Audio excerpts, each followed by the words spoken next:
Hi friends, welcome to Kadam study centre. So आज हम matrix algebra इस सब्जेक्ट का चैप्टर नंबर 3 देखने वाले हैं, that is invertible matrices. Okay, 3 number का चैप्टर इस लेक्चर में खत्म होने वाला है। क्या होने वाला है? एंड होने वाला है। क्या होने वाला है? एंड होने वाला है। सिलेबस कितना हुआ? 4 चैप्टर है हमारे पास। 4 में से कितने हुए? 3 हो गए। 75% सिलेबस आज खत्म इस लेक्चर के बाद, इसलिए पढ़ाई स्टार्ट कर दो। अच्छी तरह से लेक्चर देखो, और जब हमारा 4th चैप्टर फिनिश हो जाएगा, मैं क्या लेने वाला हूँ? महा रिवीजन। महा रिवीजन में चारों के चारों चैप्टर एक ही लेक्चर में एक्सप्लेन किए होंगे। ओके, तो देखो, सबसे पहला टॉपिक है थ्योरम। कितने पेजेस की पीडीएफ है? 6 पेजेस की पीडीएफ है, एकदम सिंपल है। थ्योरम है हमारे पास, a square matrix A is invertible if and only if determinant of A is not equals to 0। Matrix कब इन्वर्टिबल होता है? जस्ट वेट फॉर सेकंड, नया पेज चाहिए मुझे। ओके, मैट्रिक्स इन्वर्टिबल कब होता है ये बताओ मुझे। जब डिटर्मिनेंट ऑफ ए, यानी किसी भी मैट्रिक्स का डिटर्मिनेंट आपको निकालने आता है अभी, determinant is not equals to, अरे वेट फॉर सेकंड, वो पेन का अगर बटन प्रेस हो गया ना तो ऐसी गड़बड़ हो जाती है। जब किसी भी मैट्रिक्स का determinant is not equals to 0 हुआ तो वो मैट्रिक्स क्या होता है? इन्वर्टिबल मैट्रिक्स कहलाता है। ओके, वही लिखा है, a square matrix A is invertible if and only if determinant of A is not equals to 0. For example, नीचे दिया गया है मैट्रिक्स इन्वर्टिबल है या फिर नहीं, वो हमें ढूंढना है। चलो इसे सॉल्व करते हैं। Okay, just wait for second. Okay, example देखो, आपके स्क्रीन के ऊपर एग्जांपल है, मैं उसे आपको बोर्ड पे सॉल्व करके बताता हूँ। ओके, तो हमारे पास एक मैट्रिक्स गिवन है। मैट्रिक्स लिखता हूं मैं यहाँ पे 2 6 0 1 3 2। ओके, 3 9 2। अभी मैट्रिक्स इन्वर्टिबल है या फिर नहीं ये हमें चेक करना है। तो सबसे पहले हम डिटर्मिनेंट निकालेंगे। डिटर्मिनेंट कैसे निकालते हैं? 2, ये 2, ओके, इनटू 6, यानी क्रॉस मल्टीप्लीकेशन होगी इन एलिमेंट्स की। ओके, आपको डिटर्मिनेंट निकालने आता है 6 माइनस 18। ओके, मैं डायरेक्टली डिटर्मिनेंट फाइंड करता हूँ, -6 2 -6। अभी मैं डिटर्मिनेंट निकालने को नहीं बताऊंगा क्योंकि बहुत हो गया, 2 चैप्टर पढ़ लिए हमने। +0 इज इक्वल्स टू, अगर इसे कैलकुलेट करते हो तो इसका आंसर आता है 0। तो ये इन्वर्टिबल मैट्रिक्स है क्या? नहीं। ओके, तो आप नीचे लिखोगे this matrix, handwriting ignore करो क्योंकि मैं पेन टैब पे लिख रहा हूँ। This matrix is not invertible. क्या लिखोगे? इन्वर्टिबल। कम से कम 3 to 4 मार्क्स का क्वेश्चन है, इसलिए आपको ये लिखना पड़ेगा, this matrix is not invertible. कब इन्वर्टिबल होता है? Determinant of given matrix is not equals to 0। क्या? Determinant of given matrix is not equals to 0, then the matrix is invertible matrix. Okay, समझ में आई कंसेप्ट क्या है? इन्वर्टिबल मैट्रिक्स मतलब क्या? ओके, तो देखो, the given matrix is not invertible matrix, simple. Okay, 3 to 4 marks आपके फिक्स, कम से कम 2 to 3 मार्क्स का तो क्वेश्चन है ही। ओके, देखो, invertible matrices, the inverse of matrix and n into n matrix A is said to be invertible if there exists an n into n matrix. Okay, C such that AC identity matrix and CA identity matrix. The matrix C is called the multiplicative inverse of matrix A and it is always determinant uniquely. A matrix which is not invertible is called as singular matrix. जो matrix invertible नहीं होता उसे हम क्या कहेंगे? Singular matrix कहेंगे। And a matrix which is invertible is called non-singular matrix. And जो matrix आपका इन्वर्टिबल होता है उसे नॉन सिंगुलर मैट्रिक्स कहते हैं। दोनों टर्म याद रखो, आपके एग्जाम में फिल इन द ब्लैंक्स में या फिर ट्रू और फॉल्स में आ सकते हैं, या फिर 1 मार्क्स का क्वेश्चन आ सकता है। Okay, invertible matrix is called dash dash. Okay, क्या कहते हैं? Non singular matrix. The following theorem states the properties of an invertible matrix. तो चलो प्रॉपर्टीज देखते हैं। Theorem, if A and B are invertible matrix, then A and B अगर invertible matrix हुए तो matrix A is invertible and A inverse is equals to A. अगर आप उसका इनवर्स निकालोगे तो वो ए ही आएगा। ओके, इनवर्स का इनवर्स लिखा है, हाँ, इनवर्स का इनवर्स निकालोगे तो वो ए ही आएगा। इनवर्स कैसे निकालते आगे जाके पढ़ेंगे इसी चैप्टर में। a into B is invertible, then a into B का इनवर्स निकालोगे तो क्या मिलेगा? b inverse into A inverse. a transpose निकालोगे तो क्या मिलेगा? A transpose is invertible and A transpose का इनवर्स निकालोगे तो ए इनवर्स का ट्रांसपोज मिलेगा। ओके, ट्रांसपोज क्या होता है, मैंने शॉर्ट्स वीडियो डाला था, वो आप देख लो। ओके, शॉर्ट सेक्शन में जाके चैनल की। तो थ्योरम देखो, and n into n matrix A is invertible if and only if A is row equivalent to identity matrix In। Directly example की तरफ चलो आप। For example find A inverse, हमें क्या फाइंड करना है, ए इनवर्स फाइंड करना है by row reduction method. Row reduction method आपको पढ़ाई गई है। ओके, इसलिए आप डायरेक्टली ए इनवर्स लिखो, फाइंड करो। कैसे फाइंड करते हैं वो मैं बताऊंगा। चलो बोर्ड की तरफ आ जाओ। गिवन मैट्रिक्स क्या है, सॉरी गिवन मैट्रिक्स क्या है वो देखो। Okay, just wait for second. हाँ, गिवन मैट्रिक्स है हमारे पास। क्वेश्चन अलग कलर से लिखते, चलो गर्ल्स का फेवरेट कलर आ गया स्क्रीन पे, पिंकिश। चलो ए इज इक्वल टू क्या मैट्रिक्स है, 1 0 -2 -3 1 4 देन 2 -3 4 बराबर। ये क्या है, ये है हमें मैट्रिक्स दिया है। क्या ढूंढना है, ए इनवर्स ढूंढना है by row reduction method. Row reduction method आपको पता है, लेकिन इनवर्स कैसे ढूंढते हैं वो मैं अभी आपको बताऊंगा। तो हमें ढूंढना है ए इनवर्स, यानी ए आई ढूंढना है। इसे क्या कहते हैं, ए इनवर्स। ए इनवर्स कैसे डिनोट करते हैं, इस तरह से ए इनवर्स हमें ढूंढना है। ओके, अभी ए आई मतलब ए इनवर्स नहीं होता, ए आई मतलब ए इंटू आइडेंटिटी मैट्रिक्स होता है। तो मैं यहाँ पे लिखता हूं, मैं एज इट इज मैट्रिक्स यहाँ पे लिखता हूं 1 0 -2। अभी देखो मैं क्या करता हूं, जादू होने वाला है अभी, जादू।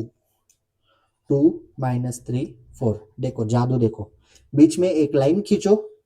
ओके, इसके बीच में लाइन खींचो, यहाँ पे आइडेंटिटी मैट्रिक्स लिख दो 1 0 0 0 1 0 0 0 1। मैट्रिक्स का ब्रैकेट क्लोज, जादू हो गया। अभी इस पूरे के पूरे मैट्रिक्स के ऊपर रो रिडक्शन मेथड अप्लाई करनी है, रो ऑपरेशंस अप्लाई करने हैं। ये जो मैट्रिक्स है ना, ये वाला फर्स्ट 3 रोज या 3 कॉलम्स, उसे आपको क्या करना है, रो रिडक्शन मेथड के रो रिडक्शन मेथड अप्लाई करनी है। तो ऑपरेशंस अप्लाई होंगे R2, और हाँ, जो ऑपरेशंस अप्लाई होंगे वो 6 के 6 कॉलम्स के ऊपर होंगे और पूरे मैट्रिक्स के ऊपर होंगे। ओके, इसलिए याद रखना R2 यानी इस पूरे के पूरे मैट्रिक्स है ना, ये वाला पूरा जो मैं ब्रैकेट कर रहा हूँ, ये वाला। तो ये पूरे के पूरे ऊपर आपको रो रिडक्शन मेथड अप्लाई करनी है, रो ऑपरेशंस अप्लाई करनी है। रो ऑपरेशंस कैसे करते हैं वो आपको पता है, मैं बस सिंपली अप्लाई करूंगा and R3 -2 R1। Row operations आपको पता है, मैं डायरेक्टली अप्लाई कर रहा हूँ। तो हमें मैट्रिक्स मिलेगा रो ऑपरेशंस अप्लाई करने के बाद 1 0 -2, ओके 0 1 -2 आपको पढ़ाया गया है। रो ऑपरेशंस -3 8, बीच में line as it is. Okay, 1 0 0 -3 1 0 -2 1, sorry यहाँ पे 0 इरेज करना पड़ेगा आपके लिए, चलो नहीं तो फिर आप बोलोगे सर ऐसा क्यों किया, 0 और 1। और इसके ऊपर भी रो ऑपरेशंस अप्लाई करेंगे। रो ऑपरेशंस आता है R3 प्लस 3 R2, क्योंकि हमें इस 3 को क्या करना है, 0 करना है। ओके, तो आपको मैट्रिक्स मिलेगा 1 0 -2। यहाँ पे R3 लिखा है, इसलिए रो थर्ड के ऊपर ही ऑपरेशंस अप्लाई होने वाले, इसलिए ऊपर का एज इट इज आने वाला है। क्या आने वाला है, एज इट इज। क्या आने वाला है, एज इट इज। समझ में आया, एज इट इज। तो देखो 0 1 -2 0, सॉरी 0, हाँ 0 1 -2 0 0 2 आएगा इधर। बीच में लाइन 1 0 0 -3 1 0 7 3 1। देखो first 2 row as it is आई, सिर्फ R3 पे ऑपरेशन अप्लाई हुए। अभी ऑपरेशन अप्लाई होगा R3 डिवाइडेड बाय 2। क्यों, क्योंकि इस 2 को क्या करना है, 1 करना है। तो 2 से 2 डिवाइड हो जाएगा तो क्या बचेगा, 1 बचेगा ना। सिंपल है ना, इतना हार्ड थोड़ी है। तो मैट्रिक्स आपके पास आएगा 1 0 -2 0 1 -2 0 0 1 बीच में लाइन, देन 1 0 0 3 1 0 7 डिवाइडेड बाय 2, क्योंकि थर्ड रो को मैंने 2 से डिवाइड किया था, 3 divided by 2 and 1 divided by 2। Okay, लिखा हुआ दिख रहा है। ये होने के बाद अभी हमें रो रिडक्शन में क्या होता है, डायगोनल एलिमेंट्स 1 आ जाते हैं, यानी जो पिवट एलिमेंट है वो 1 आता है, लीडिंग एंट्री 1 होती है एंड उसके ऊपर के और नीचे के सब 0 होते हैं। तो हमें इस -2 को 0 के फॉर्म में कन्वर्ट करना पड़ेगा। तो क्या ऑपरेशन अप्लाई करोगे, R2 plus 2R3 and R1 plus 2R3। Okay, तो आपको मैट्रिक्स मिलेगा। ओके, 1 0 0।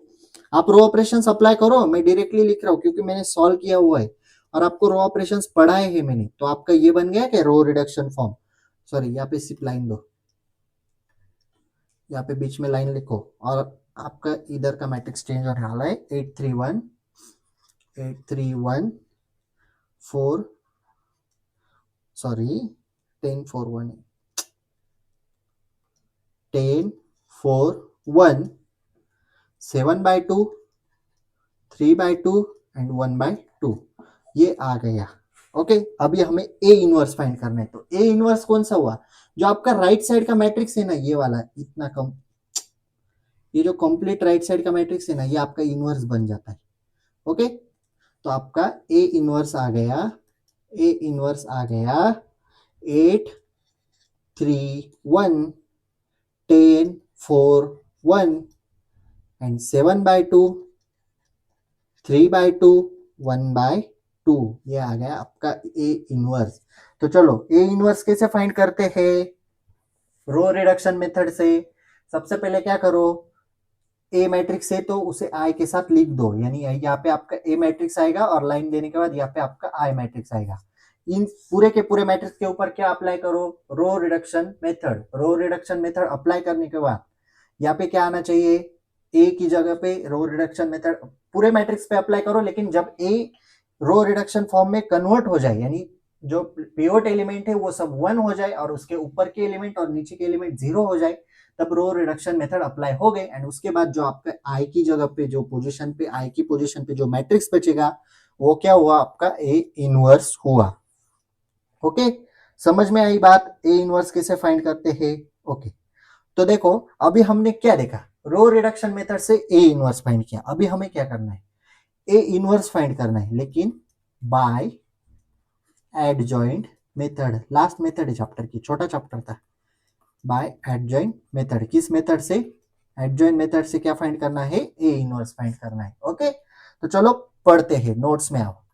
यहाँ पे देख लो, आप नीचे स्क्रॉल करता हूं मैं थोड़ा, यहाँ पे आप देखो, हाँ ए इनवर्स मिल गया है, वही आंसर मैंने आपके बोर्ड पे लिखा था। Okay, to find inverse by adjoint method, अभी हमें एडजॉइंट मेथड से इनवर्स फाइंड करना है। चलो फटाफट, ए इनवर्स का फॉर्मूला है हमारे पास, A inverse is equals to 1 upon determinant of A, क्या है 1 upon determinant of A into adjoint of A. अभी आपको एडजॉइंट निकालते आना चाहिए, 12th स्टैंडर्ड में पढ़ा है, नहीं पढ़ा तो टेंशन मत लो, मैं बैठा हूं ना यहाँ पे, मैं अभी पढ़ा दूंगा एडजॉइंट कैसे निकालते। चलो फटाफट, गिवन मैट्रिक्स है हमारे पास, एक एग्जांपल मैं सॉल्व करूंगा, एक एग्जांपल आपको होमवर्क के लिए। गिवन मैट्रिक्स है 2 1 3 4, ये गिवन मैट्रिक्स है, नोट्स में से ही एग्जांपल है।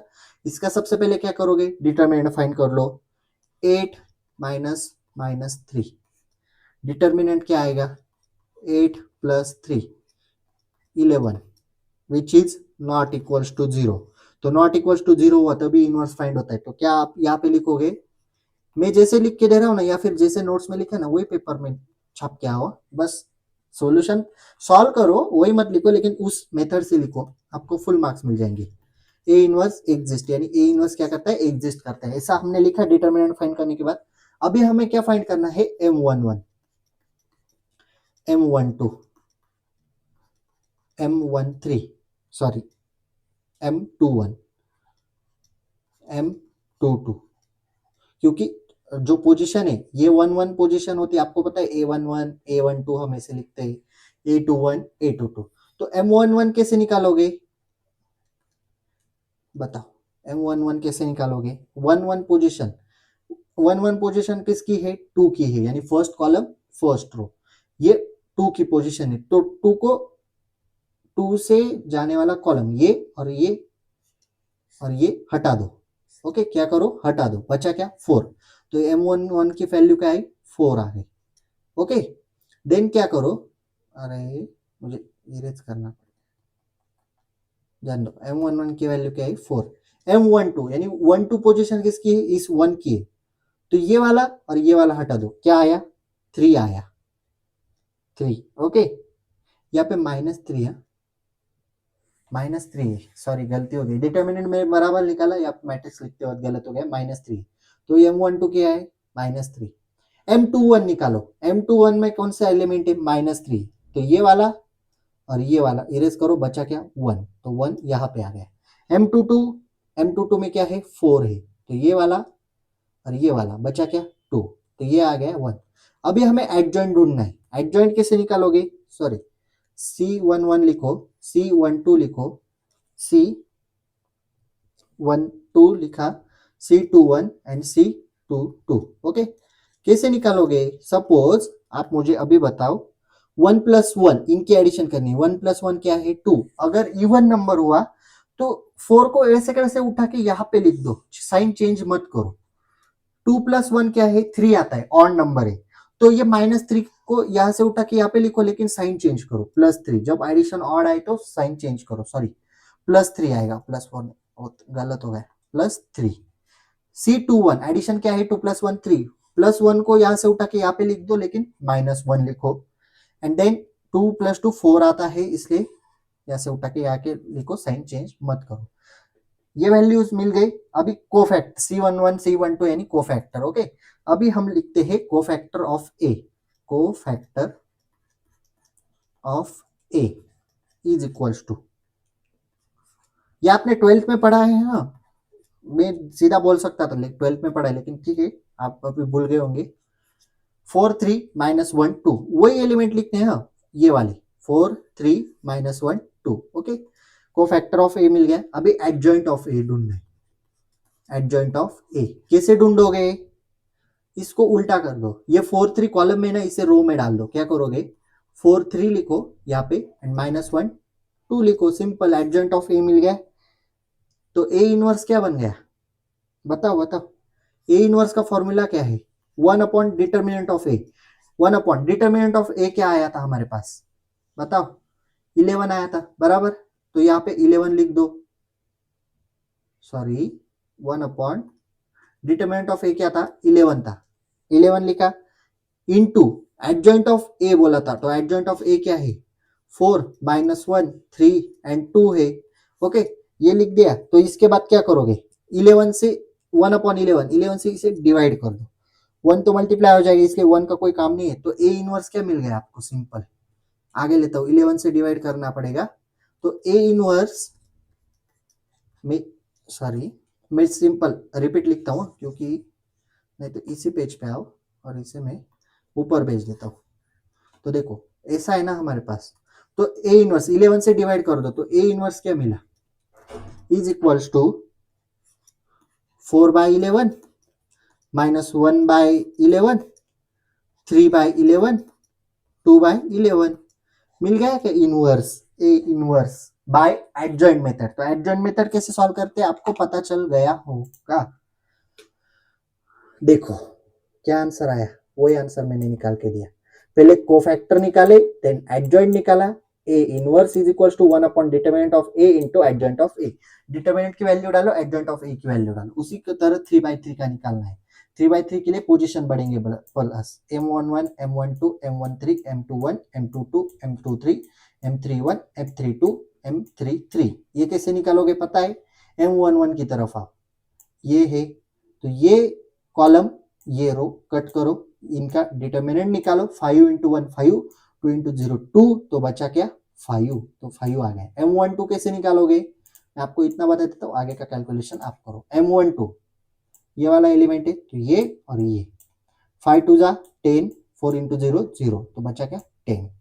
डिटर्मिनेंट निकालो बस, ओके, कैंसिल करो, डिटर्मिनेंट निकालो, आपके सामने है आंसर भी, ओके। यहाँ पे ये चैप्टर खत्म होता है। आप बोलोगे इतनी जल्दी, सिलेबस देख लो, मेरे पे भरोसा नहीं है तो सिलेबस देख लो, मैं आधा अधूरा पढ़ाता ही नहीं, आपको डायरेक्टली सिलेबस की तरफ ले चलता हूँ। तो देखो इन्वर्टिबल मैट्रिसेस है, इनवर्स ऑफ मैट्रिक्स क्या होता है देखा, कैरेक्टरिस्टिक देखी, ओके। इनवर्स फाइंड किया रो रिडक्शन मेथड से एंड इनवर्स फाइंड किया एडजॉइंट मेथड से। बचा क्या इसमें, बताओ क्या बचा, सिंपल है ना, हो गया ना, सिलेबस खत्म। 15 से 20 मिनट, कितने मिनट का वीडियो होगा, आई थिंक 20 मिनट्स का वीडियो होगा या फिर 25 मिनट्स का होगा, हो गया आपका सिलेबस खत्म। क्या बचा, आप 2-3 घंटे लगा दोगे पढ़ने में, एकदम सिंपल ट्रिक है, नोट्स का यूज करो, वीडियोस लेक्चर देखो, 20 से 25 मिनट में आपका चैप्टर कवर होता है। लेकिन कैलकुलेशन फास्ट आने चाहिए, मैं कैलकुलेशन फास्ट करता हूँ, अगर आप धीरे धीरे करोगे, आप सोचोगे हाँ माइनस माइनस प्लस होता है, फिर प्लस माइनस माइनस होता है, फिर बड़े नंबर का से, ऐसे नहीं चलेगा, फास्ट कैलकुलेशन करो, ओके, और सॉल्व करो फटाफट। एग्जांपल नहीं आ रहे तो प्रैक्टिस करो, मैथ्स में क्या करना चाहिए, प्रैक्टिस, क्या करोगे, प्रैक्टिस, क्योंकि practice makes man perfect, okay. इतना याद रखो, प्रैक्टिस करो, हर रोज 1 घंटा दो मैथ्स के लिए, आप डायरेक्टली 35 में से 35 मार्क्स लाओगे। कितने, 35 में से 35, ये टारगेट रखो, तब आपको मिलेंगे 32, 33। अगर 35 आ गए तो अच्छी बात है, ओके। तो अगर आपको चैप्टर समझ में आया होगा तो कमेंट सेक्शन में जरूर बताना लेक्चर कैसा लगा। If you have any doubt regarding this lecture, please ask in comment section और you can DM me on Instagram, okay? Notes are available on Telegram channel link is available in description box। बहुत सारे बच्चे comment करते हैं कि notes कहाँ पे है, फिर से बता रहा हूँ, टेलीग्राम पे हमारा एक चैनल है, टेलीग्राम पे हमारा एक ग्रुप है, चैनल बोलो ग्रुप बोलो आपके हिसाब से, उसकी लिंक डिस्क्रिप्शन बॉक्स में लिखा होगा Telegram notes and PDF channel, उसके नीचे जो लिंक होगी उस पर क्लिक करो, आप ज्वाइन कर लो, ओके। वहां पे आपको PDF या फिर जो नोटिस होती है, इंफॉर्मेशन, जो भी मुझे अपडेट्स देने होते हैं चैनल रिगार्डिंग या फिर सिलेबस रिगार्डिंग, वो मैं वहां पे शेयर करता हूँ, ओके। PDF भी वहां पे शेयर की जाती है, okay. If you like this video, please like, share and subscribe to our channel and share this video with your friends. So that's it for today. Till then, tatas, bye bye.